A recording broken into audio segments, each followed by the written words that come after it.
Engeguem altres notícies. L'Ajuntament de Badalona s'organitza de manera molt burocràtica i poc eficients. Així ho afirma un estudi fet per la Universitat Pompeu Fabra, encarregat pel mateix consistori. Aquesta setmana el responsable d'aquest estudi ha visitat els estudis de Ràdio Ciutat de Badalona i ha explicat que el govern local està molt compromès en millorar el funcionament intern de l'Ajuntament, un tema sovint oblidat per les administracions. Ramió afirma que a l'Ajuntament de Badalona li falta un model burocràtic sòlid i ben implementat, ja que, diu, l'actual té unes mancances que criden l'atenció en la tercera ciutat més poblada de Catalunya.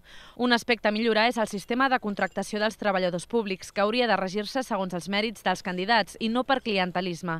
Un clientelisme que no respon necessàriament a interessos polítics, sinó que a vegades és una simple mostra de deixadesa. Ramió també afirma que la majoria del personal públic de l'Ajuntament de Badalona aviat es començarà a jubilar. És el moment, per tant, d'implementar un nou sistema de contractació que construeixi una administració més moderna i solvent. Aquest model hauria de tenir menys funcionaris i comptar amb directors professionals i no triats, ha dit, que apliquin el mandat polític en la gestió del dia a dia.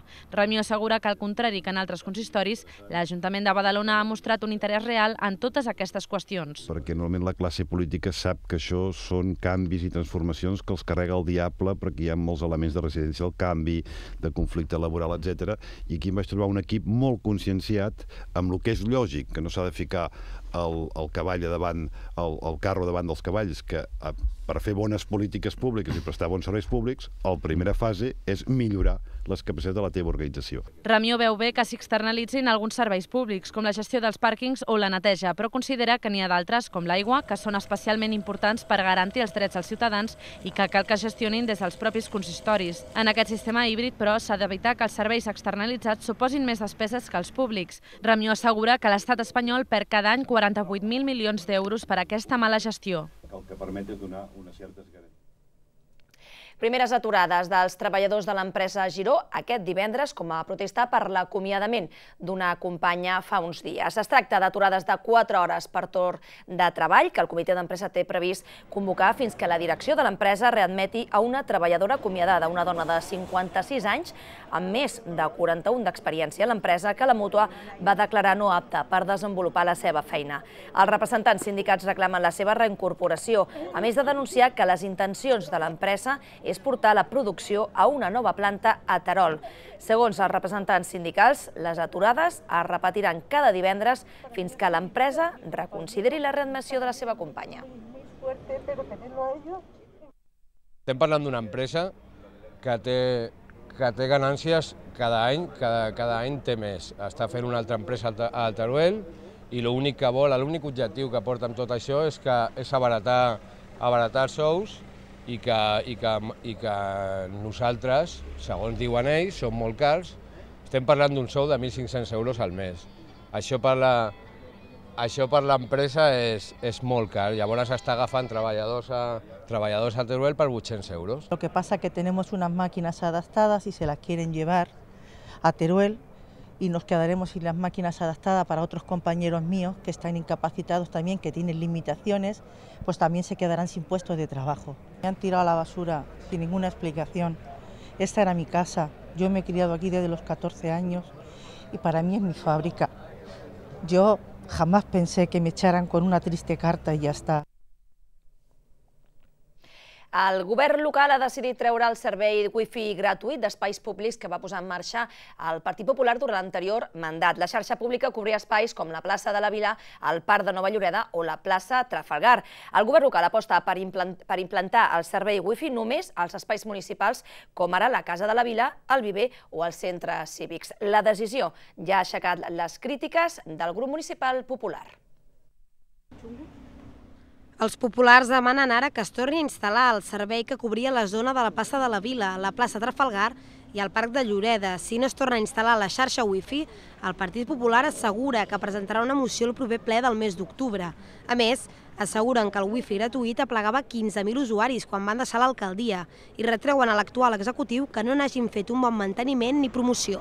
Un servei del que ens sentim molt orgullosos i que quan nosaltres vàrem tindre que deixar el govern de Badalona tenia 15.000 usuaris en aquell moment, al mes de maig del 2015, i que en aquests moments es retiri perquè diuen que no té usuaris, doncs ens sembla que és una excusa molt lamentable i el que pretén intentar borrar tota l'acció govern de l'anterior legislatura. El govern municipal ha decidit apostar per una nova xarxa de wifi gratuït que estaria reservat només a les àrees d'espais municipals que inclouen l'Ajuntament i el Viver, així com els centres cívics, l'oficina municipal del districte o el museu, gaudint aquests espais d'una connexió amb una velocitat estàndard. El regidor de Badalona Democràtica, José Tellez, ha posat èmfasi que els 20.000 euros de manteniment del wifi públic podrien invertir-se en altres projectes més prioritaris.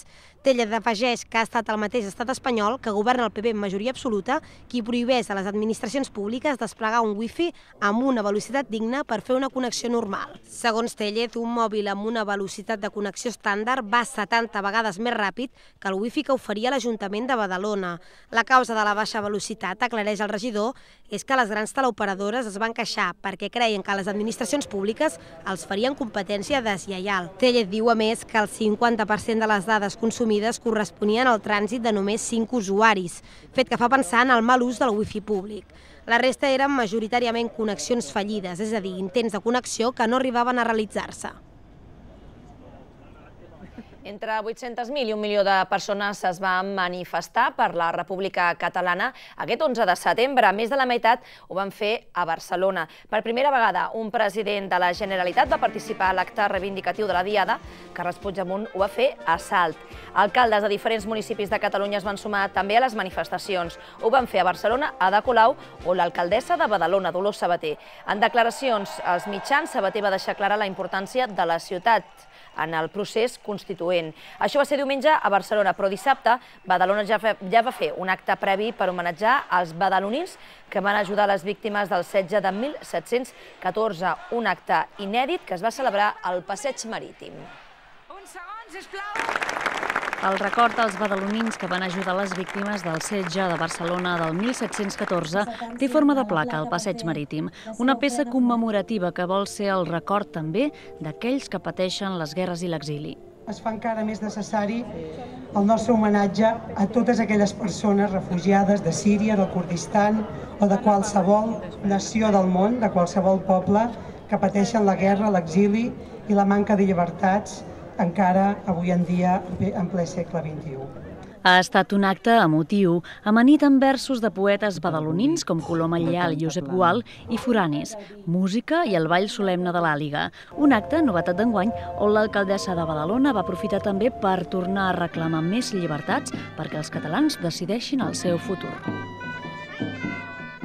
Objectiu, transformar les festes de maig. El govern local i la Comissió de Festes de Badalona volen establir un nou model i ho faran a partir de la jornada Reinventem les festes. Aquest dissabte, una jornada de reflexió en la qual participaran experts de festes d'arreu del país, com ara representants de les festes de Tarragona o de la Patum de Berga.